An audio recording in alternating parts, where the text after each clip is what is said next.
formalnega razpadanja marksizma. In zapisal je tole. Ta paradoks je res zanimiv. Zdi se, da je poraz marksizma popoln in dokončen, to da po drugi strani je tudi zmaga marksistične ideje trenutno največja, namreč idej, ki jih je marksizem prevzel od svojih prednikov in jih populariziral med množico. In potem je Komar prišel na razlago prvin marksizma, ki je sestavljen iz v osnovi 3 med seboj ne povsem združljivih prvin, in sicer iz angleške ekonomske vede, ki je temeljila predvsem na tem, da je iskala človekovo čutno blagostanje, ne pa toliko univerzalnega dobrega, in se v tem smislu ni poglobila res v ekonomsko teorijo. Potem druga prvina je francoski socializem, utopičen socializem, ki je zavračal privatno lastnino, ki pa je privatna lastnina tista, ki ščiti privatno osebo. Namreč socializem zanj privatna posamična oseba nima nekega bistvenega pomena. In tretja prvina je nemška klasična filozofija, ki je idealizem, zlasti Hegel in Fichte, in je tudi najmočnejša struja na zahodu zadnjih 200 let. In Komar pravi, prav zaradi te heterogene strukture marksizma je v bistvu marksizem s tem, ko je propadel, so njegovi posamezni sestavni deli na različne načine preživeli, ne samo preživeli, so se tudi uveljavili, in to ne kjerkoli, ampak v razvitem zahodu. In je naštel 12 konkretnih oblik življenja teh sestavnih delov. Naj naštejem jih samo ene par. Historični materializem, pojmovanje, da človeško zgodovino determinirajo le ekonomski in socialni dejavniki, to pojmovanje je danes prevladujoče. Potem kriticizem, v skladu z Kantom in Heglovsko levico, velja neko nezaupanje do reda, do naravnega reda, in je radikalna skepsa do kakršnega koli heteronomnega reda, torej ne človek sam unese red v stvari. Z problemom naravnega reda, ko ta pade, seveda pade tudi naravni red, kjer ni resnice, ni morale, samo pomislimo na to sintagmo, ki jo danes pogosto slišimo, post-truth politics, torej politika v času potem, ko resnice ni več oziroma ni več relevantna.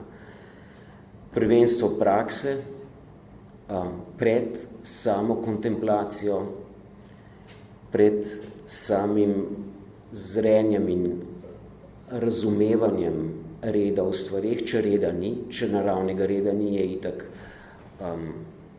praksa tista, ki dominira, ker moramo red sami vnašati.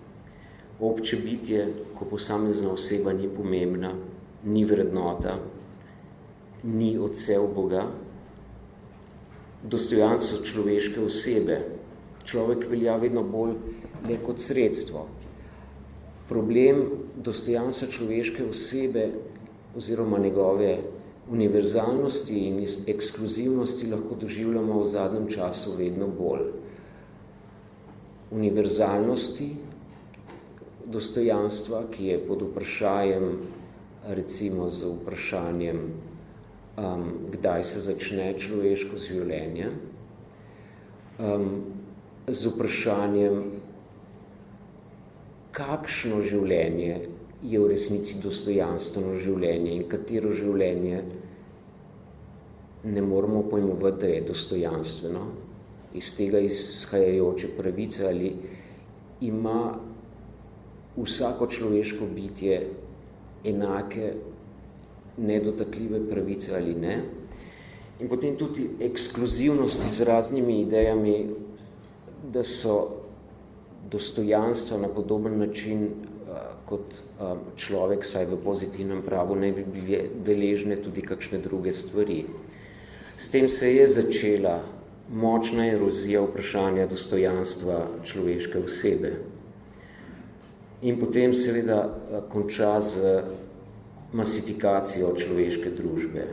Masovnost veljale masa, ki je osnova za bodoči razvoj v ekonomskem in socialnem smislu.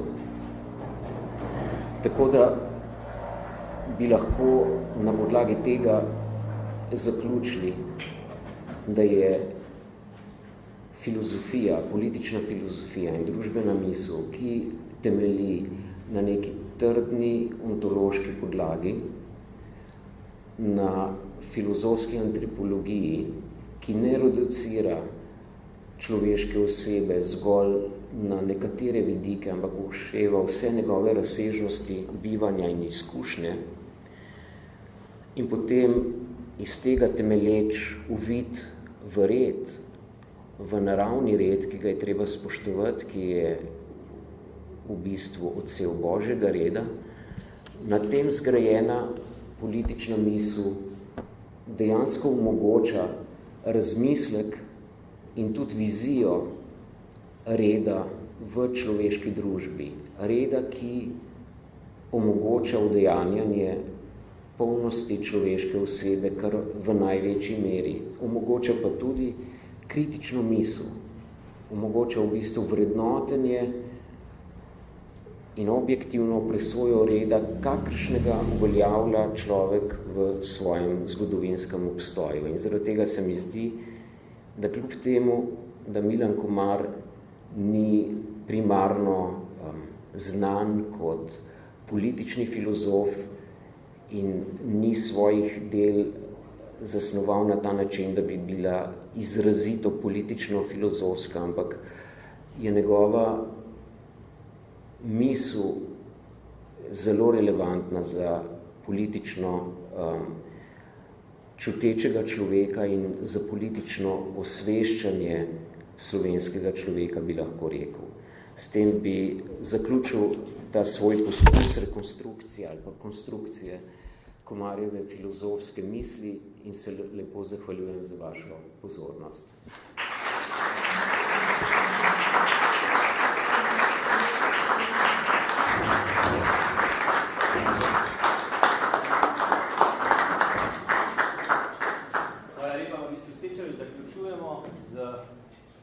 Nagovorom dr. Matijo Grina, zadnjim predavanjem, povezanim z spoznavanjem samega sebe v stari slovenski literaturi in s tem tudi potem prehajamo proti koncu.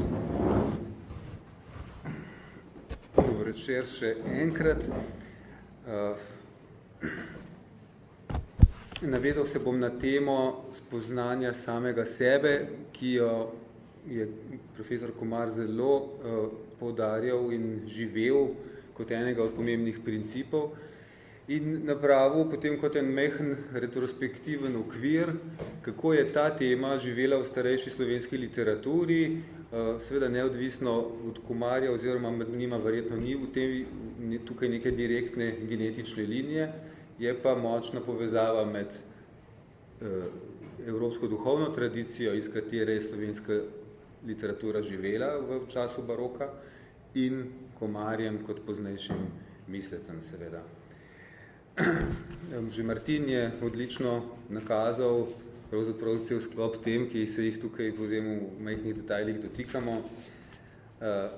Kako pomembno je to pri profesorju Komarju.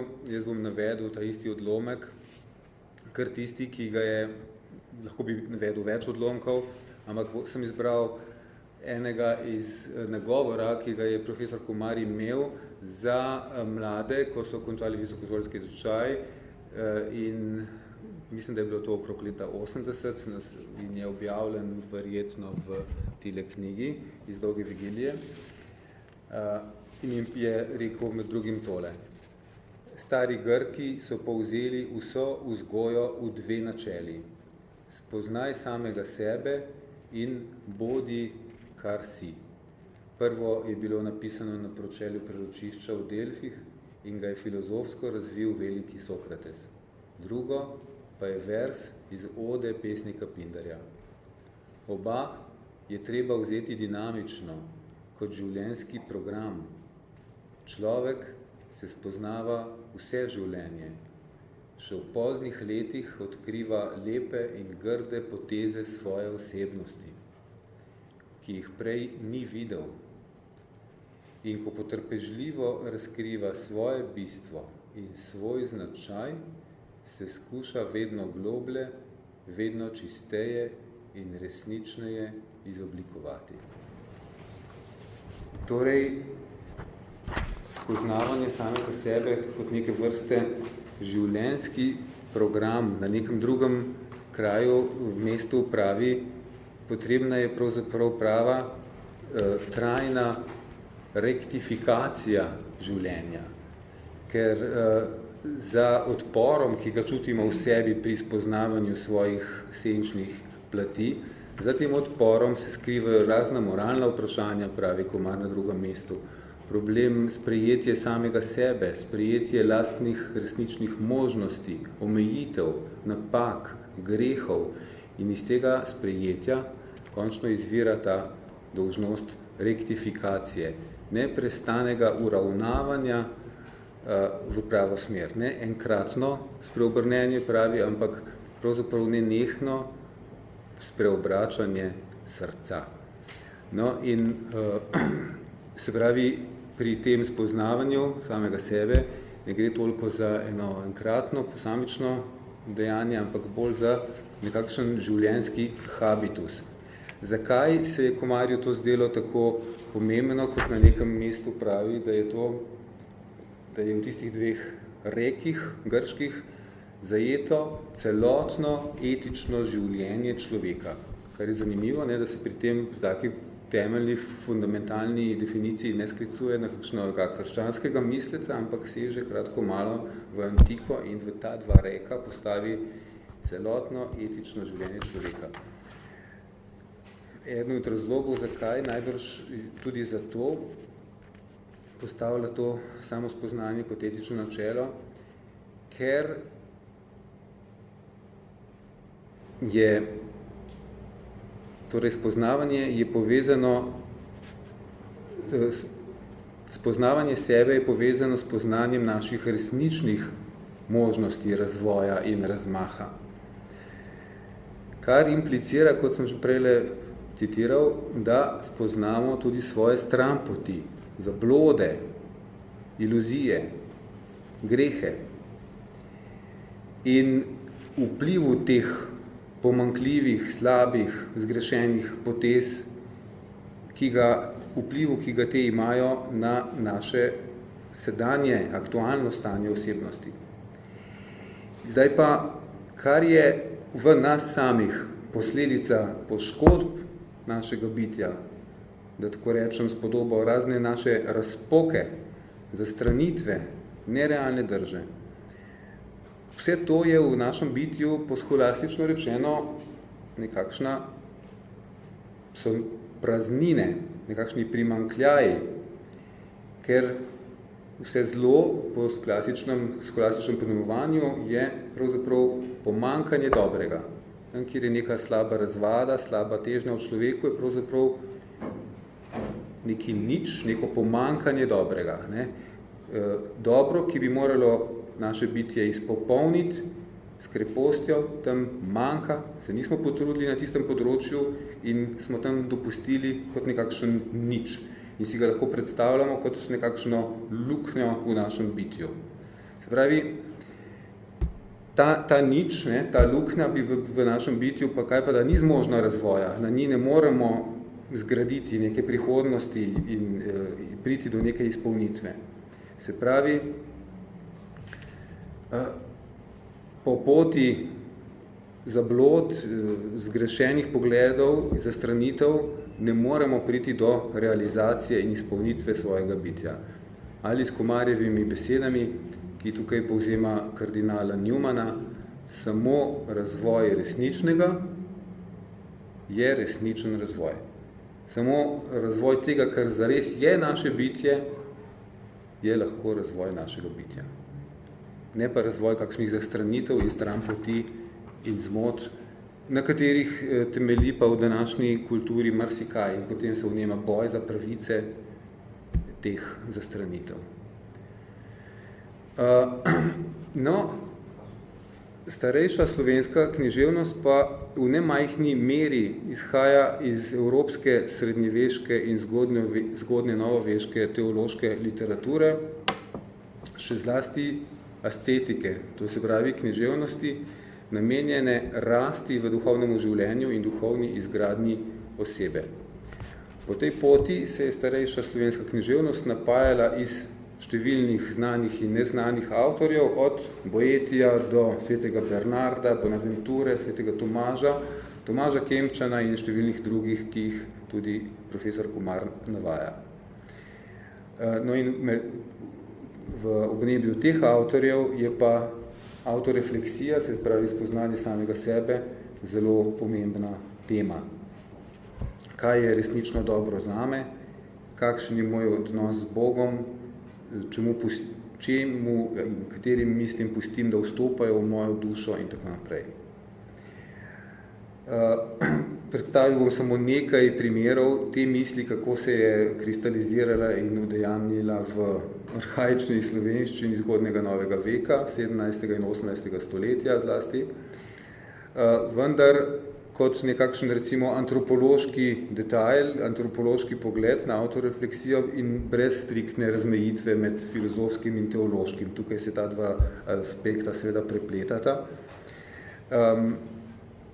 Ni potrebno še enkrat reči, da ta dela niso izvirna v modernem pomenu izvirnosti, ampak v baročnem pomenu, se pravi, da vzameš neko temo, ki je splošno sprijeta, klasična, del duhovnega kanona in jo na novo variiraš, po svoje izoblikuješ in poveš. Prvi primer takega zanimivega in meni zelo navdihujočega besedila najdemo v prevodu, ki ga je jezuit Andrej Ivankovič, po nekaterih verih Jankovič, napravil leta 1659 za Tomaža Kempčana, se pravi Hoja za Kristusom. Prvi prevod 1659 in se želim posvetiti nekaj tem formulacijam, kar izražajo določen miselni nagib. V drugi knjigi, peti odlomek, se glasi takole. En znotrajni človek torej, čez sebe samega skrb, vsem drugim skrbem naprej postavi. Se pravi, to mu je prva skrb. Ne? In kateri na samega sebe zvestu gleda, lahko od drugih molči. Nikoli ne boš en znotrajni in duhovni človek, ako ne boš od drugih molčal in nate pred vsemi rečmi gledal. In potem nadaljevanje, mogoče tukaj ni toliko posrečeno, je pa zelo posrečeno nadaljevanje istega odlomka pri Frančišku Mihajlu Paglovcu celih 100 let pozneje, 1745, v njegovi izdaji Hoje za Kristusom in se ta isti odlomek naprej glasi takole. Kje si ti, da bi ne bil sam sebi v pričo? Spravi, kam si šel, da nisi v pričo sam sebe? In ako bi si glih vse reči prešel, ne? In preiskal, kaj bi bil za en nuc skozi to zadobil, ako bi sam sebe zamudil. Sodobni Ušeničnih Kalanov prevod, zelo lep, ta klasičen prevod začetka 20. stoletja, tukaj pravi izjemno lepo, kje si, kadar sam zase ne veš. In če si vse preletel, sam sebe pa zanemaril, kaj si s tem pridobil. No in je razlika, kot vidimo, tisto iz latinščine, et quando omnia percurristi, ko si vse te neglecto quid profecisti, prevaja Paglovec, kaj si pridobil, ako si sam sebe zamudil. Ušeničnik in zopet pa, če si sam sebe zanemaril. Ampak je ta Pavlovčeva misel izraža en filozofski aspekt, to se pravi, tvoje bitje je hotelo nekam naprej, ti mu pa nisi sledil, ker si se modil v nespametnih zunanjih rečeh in si potrebo samega sebe zamudil. Ne? Se mi zdi zelo zanimiv izraz v tem starem prevodu iz 1745. No, to je vsekakor krasen odlomek, ne, kje si, kadar sam zase ne veš, ali kot Janez Zupet zelo lepo tudi prevedel, kje si, kadar nisi navzoč samemu sebi. To je pa že čisto filozofsko in tudi jezikoslovno striktno. In če si vse obredel, sebe pa zanemaril, kaj si s tem pridobil? Res prvovrsten stavek duhovne refleksije, ki govori pravzaprav o neurejeni, v nekem smislu nečisti izgubljenosti samega sebe v zunanjih stvarih, ko ravnamo brez globljih pametnih nagibov ali razlogov in v tem odstojitvi sebi samega sebe izgubimo. V teh stavkih je poudarjen neki zelo določen temeljni vidik spoznavanja samega sebe, namreč navzočnost sebi, ki je po Komarjevih besedah vedno navzočnost duha. To se pravi, navzočnost uma in volje tistemu duhu, ki nas je ustvaril, se pravi, ki nas je spoznal in hotel. To spoznanje kot stik s sabo, kot navzočnost samemu sebi, je tista čisto temeljna drža, bi rekel, ki jo Komar imenuje biti na svojem, stati na svojem, živeti na svojem iz sebe in ki je pogoj vsake pristnosti in s tem tudi osebnega razmaha. Se pravi, ta spoznavanje neposredno v tem bivanskem tukaj in zdaj. Drug zanimiv odlomek, ob katerem lahko premišljujemo o Komarjevem razumevanju samospoznanja, najdemo pa pri Janezu Svetokriškem na drugo nedeljo v postu. To je pač v drugem delu svetega priročnika. To bo mečkano bolj slikovito in literarno in se glasi takole. Mečkano nekoliko daljši odlomek, pol strani. Kadar bi jaz danes, moji ljubi, vprašal vas, v čim stoji ta prava zastopnost, ali kdo resnično more imenovan biti vučen in zastopan, jaz dobro vem, da filozofi bi odgovorili in rekli, da ta prava zastopnost stoji v tem, da eden vej naturo in v lastnosti vseh ustvarjenih reči in v poznanjih začetek in v konec. Arcati pak, zdravniki pač, bi rekli, da narta vekši zastopnost stoji v tem, da eden popolnoma zgrunta, premisli, lastnosti in v naturo tega človeškega života, dokler za voljo tega človeka vse te druge reči so ustvarjene. Platonici pak bi odgovorili, da ta prava zastopnost stoji v spoznanju teh večnih in v nebeških reči. Astrologi pak bi rekli, da ta največji zastopnost stoji v tem, da eden spozna naturo teh nebes in vzvejst.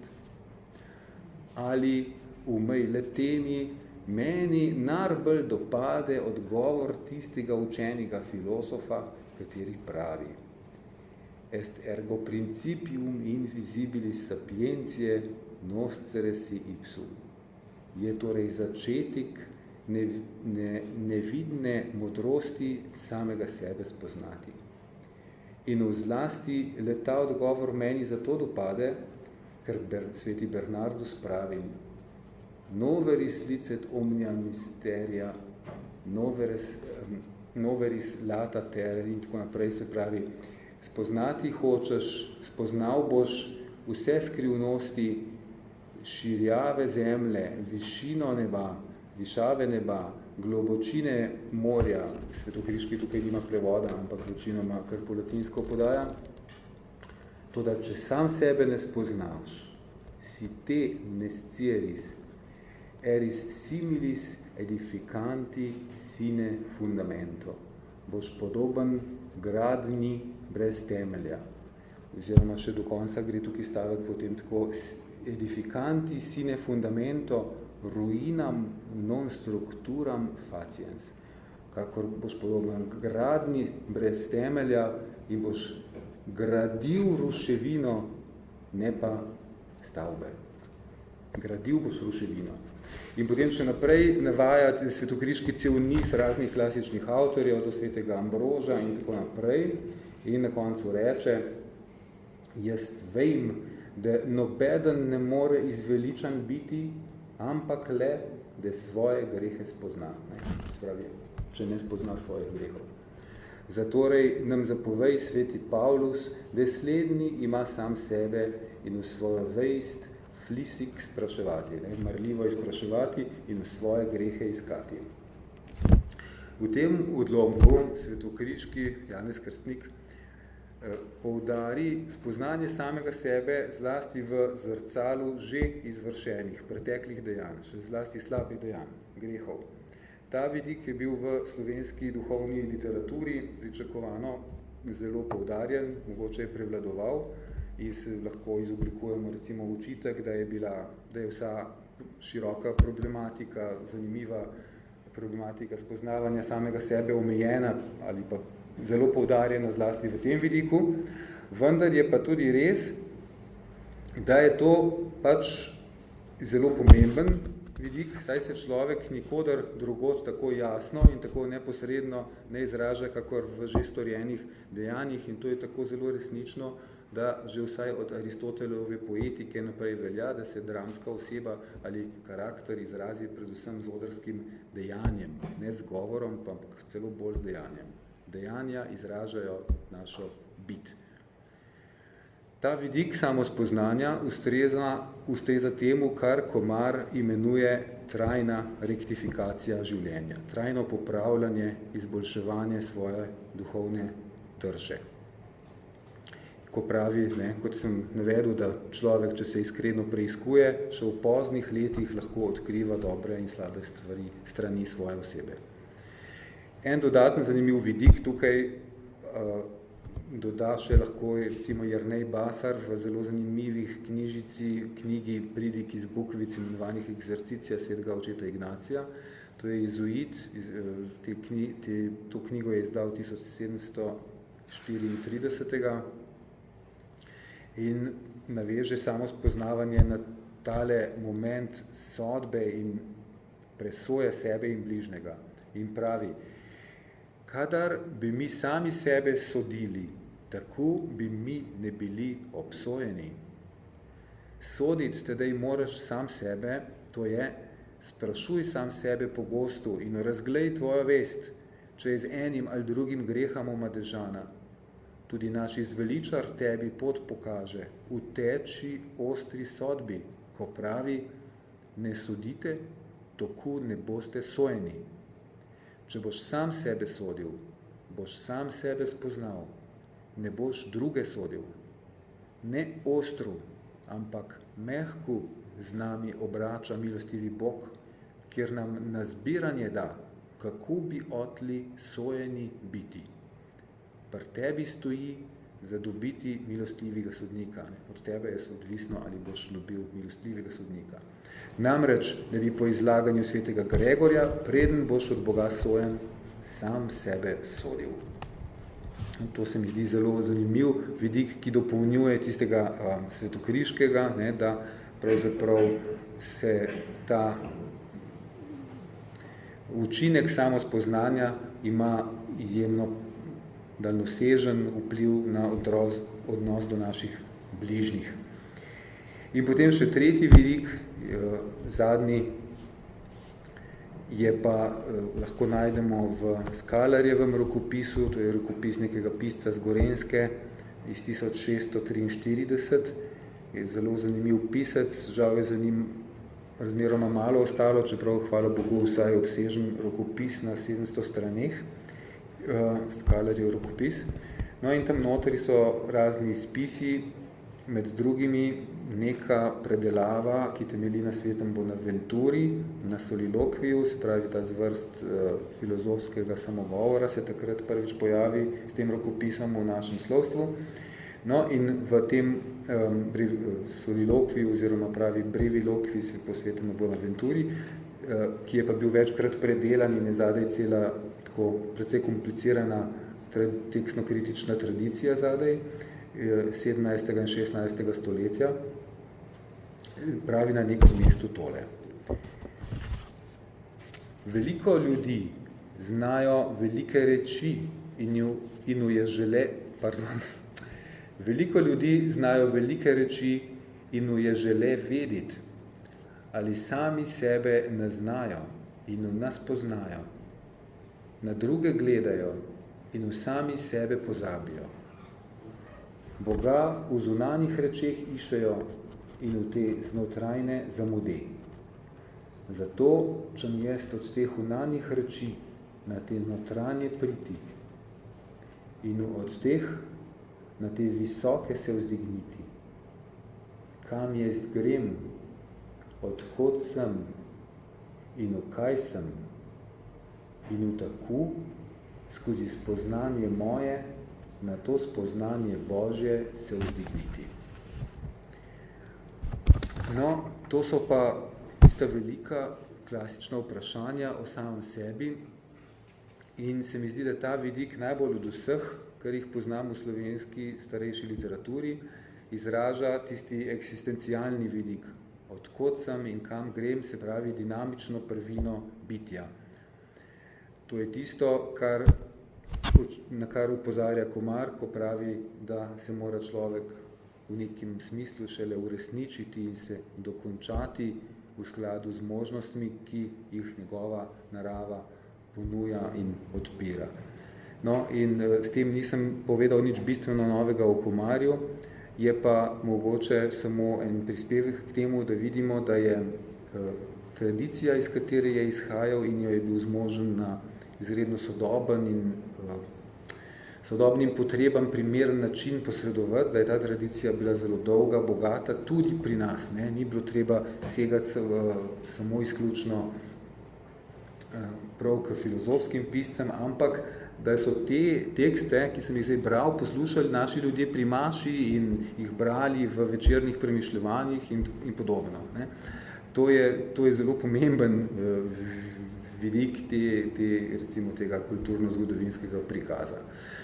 No, in za sklep naj samo povzamem, da torej ti trije vidiki spoznavanja samega sebe, tisti temeljni, ki ustreza moji bivanski podlagi, biti na svojem, biti sebi navzoč, izhajati iz sebe, tisti drugi, ki se obrača v preteklost in kontemplira, kaj sem storil, kako so napake vplivale na sedanje stanje mojega bitja.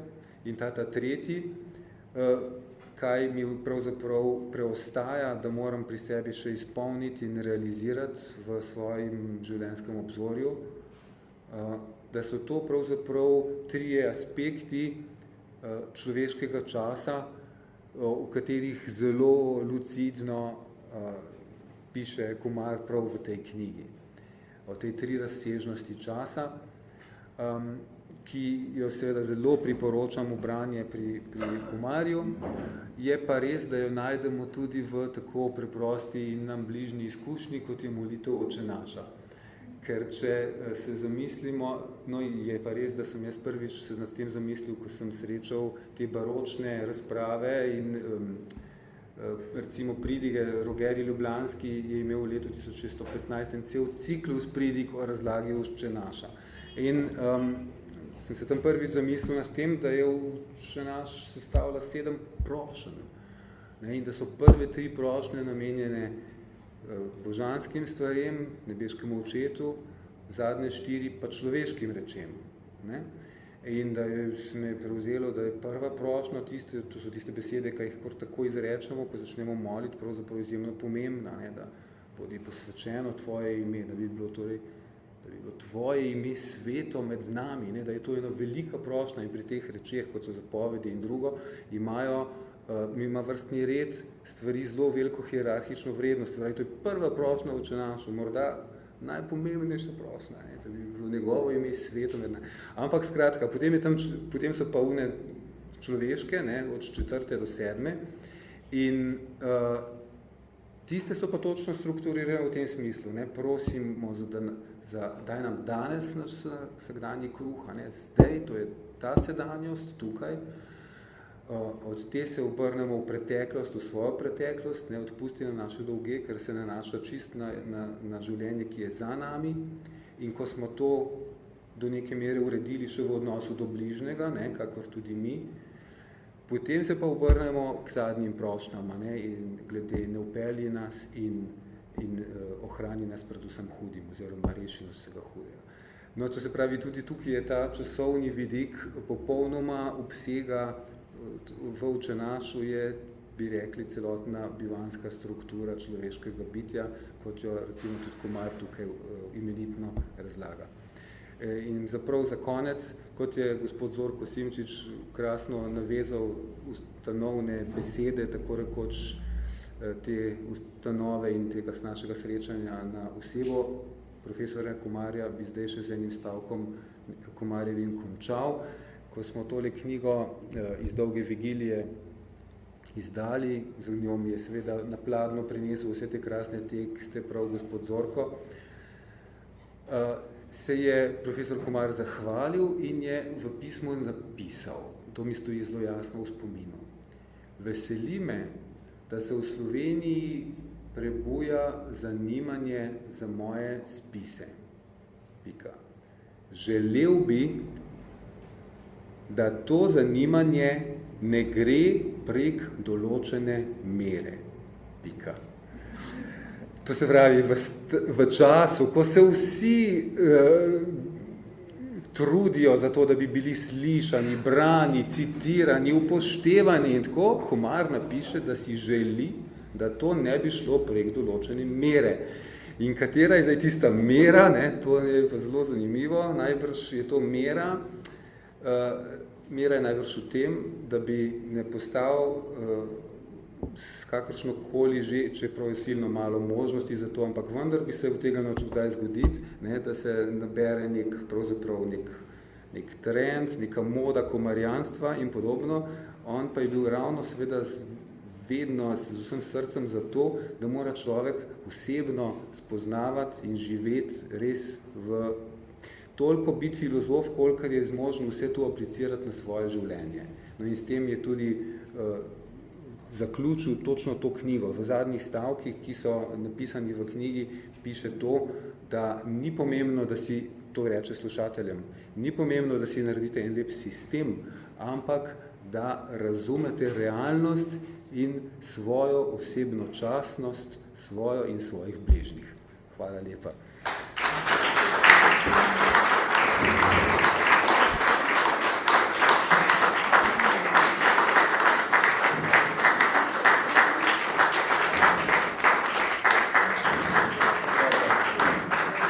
Najlepša hvala Matiju Grinu, razjasnuje marsikateri pojem, nam približal starejše tekste, ki so vsaj meni osebno nekatere od njih popolnoma nepoznani, drugi malce bolj.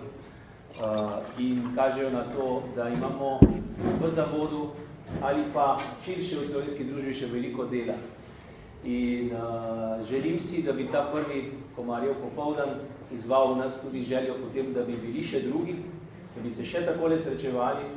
Mislim, da bo tudi še več takih priložnosti in računamo na vašo podporo, na vaše sodelovanje in na vašo aktivno udeležbo, ne samo mogoče kot ste bili danes slušatelji, ampak tudi v neki aktivni vlogi pri tem, da s to misel ponesemo naprej tudi v prihodnosti do naših bližnjih. Tako da še enkrat hvala lepa vsem in hvala za potrpežljivost, če kdaj kakšna stvar ni bila taka, kot ste pričakovali, časovnica ni bila točno taka, kot smo si jo zastavili, pa vendar hvala še enkrat vsem in nasvidenje na prihodnem Komarjevem popoldnevu, tako upamo.